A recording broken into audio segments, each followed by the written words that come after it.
ام دزانم کو کرد بگشتی جی بچکرنا پنیر گلکی نابدارن تاشتیا کو پنیر نل سربه نخوشه دنبا بفیچره خوده اما بر خوابدن گندن قرص باکور کردستان کلوه درجی موزخانه که موزخانه چکرنا پنیرو هر وهاجی سردانا گشتیارن زدتیری 15000 گشتیار سالانه سردانا و موزخانه کلوی گندی و دزانن کام جاوی پنیر چیه و چا پنیر چید کن دنبا فیچره مده هفکارن ما بجوانیج مرا بحثا اوی گندید کن چکرنا پنیر انزکنو موزخانه پنیر انزکن لگندی با تپه یه سر به قرصه و بربانگا سبهیه. لگندی کو دبار به تمامی لسر سوالگریه وقتا آفدانا حیوانانه. پشتی کو تیرا خواه آف و خوارن جارکدن لجه خواهدگرن و وی جاری جی دورا دوتنیه.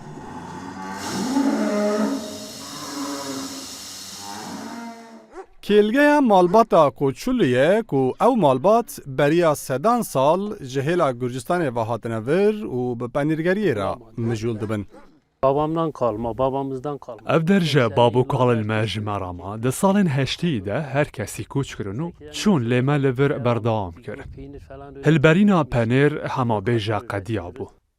Leheladin ciheki mey mazın heye, em lever hem graviyer hem jî qaşar hildebrînin. Bivî awayî berdam dike û diçe.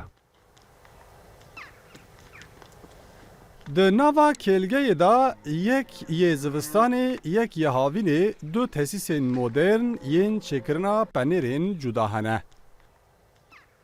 اف درجی بو هاوینی و مزنه. جبرکو هاوینی شیر زیده و خباتکار و آمورین مزندوه. شیری کو هاتیه دوتن لگور پیوانین پنیری قرصه یه پسندکری تیمیاندن کلاندن و بو قشار و جوریندن ین پنیر تینه بکارانین. بسرجی او پنیر بو قالبان تیرا کرن و دوراویه کو او به محافظه کرن ده پلیا گونجاف دا و ورا حال خوارنه. Bu işi 1800'lerden beri yapıyoruz. Em vî karî ji salên 1870 vir vedikin. Dedelerimiz Gürcistan'dan Malbata me ji Gurcistanê hatine û orada babê min jî li vir Xwedê daye. ettirmişler. Li wir ev kar dikirinin û dema hatine vir jî berdam kirine. Peynir yapıyoruz. Kendimize Em penêrê taze çê yüze dikin. yakın damızlık hayvanımız var. Nêzîkî sete ajalên me yên mezin hene û ji du gundan jî em şîr distînin. O sütlerle Bi wî şîrî ve li gor emehan berhem zêde dibe. Bundan sonra Ji vir pêve jî dema ku ajal hatin zayînê, wê karê me jî zêde bibe. Li nava gund tişta herî balkêş jî ev dere. Gundê ku 130 mal lê hene bi hevkarî ew avahiya ku beriya 3 sal ji hêla malbateke Swêdî ve weke penîrxane dahatiye bikaranîn restorekirine û kirine müzexane.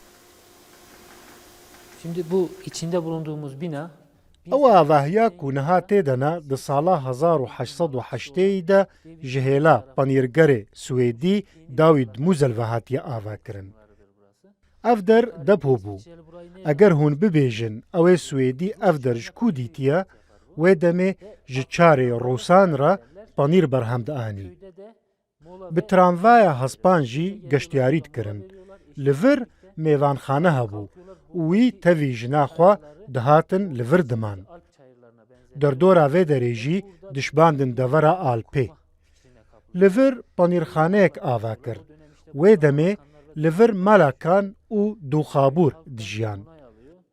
جگوندیان جی دستور دخوازه و دری آوا دکا جبو هلبرینا پنیر گراویر. حتی سال 1920 لور داوید موزل پنیر هلدبارند. پشت رجی جبر شر و دره تاوی پنیر دهندر دوالا دکا او دچه. birlikte burayı bırakıp gidiyorlar. Müzexaneya dîrok û çêkirina penîr. Hemû ew amûr jî di berê da bo çêkirina penîr dihatine bikaranîn. Ew müzexane dike ku salane dora 15000 geştiyar jî seredana gund bikin.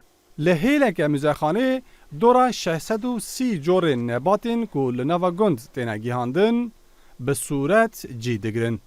Navê wan, fêdeyên wan û çêkirina wan bo dermanên cihê jî li bin hatiye rêzkirin. Ne şekilde gelmiş, ne şekilde 1925 1928 حتا سالا 1928 jî ew avahî vala dimîne.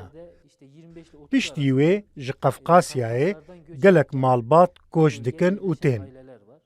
Yek jî malbata me ye. Ew tên û dibînin ku li vir îmalatxaneyeke hazir heye. Ew jî panîrgerin. Ji nû ve vê derê rêstore dikin. Gazî xizmên xwe jî dikin û ji nû ve li vir dest bi hilberîna panîrî dikin. Qers êdî bûye weke bajarekî penîr û merqeyên ku li vir penîr hildiberînin, bo gelek welatan û temamê Tirkiye jî penîr hinarde dikin. Qers di warê hejmara sewalan da li Tirkiye pêncemîn bajar e û salane jî dora 600,000 ton şîr tê berhevkirin. Nêzîkî 10 corên penîr têne çêkirin û îşareta herêmî bo penîr jî bo vî bajarî hatiye dayîn. Hemabêje li hemû gundên bajêr jî tesîs û mandrayên modern hatine avakirin bo çêkirina penîr. Rawînstêk, Rûdaw, Qers.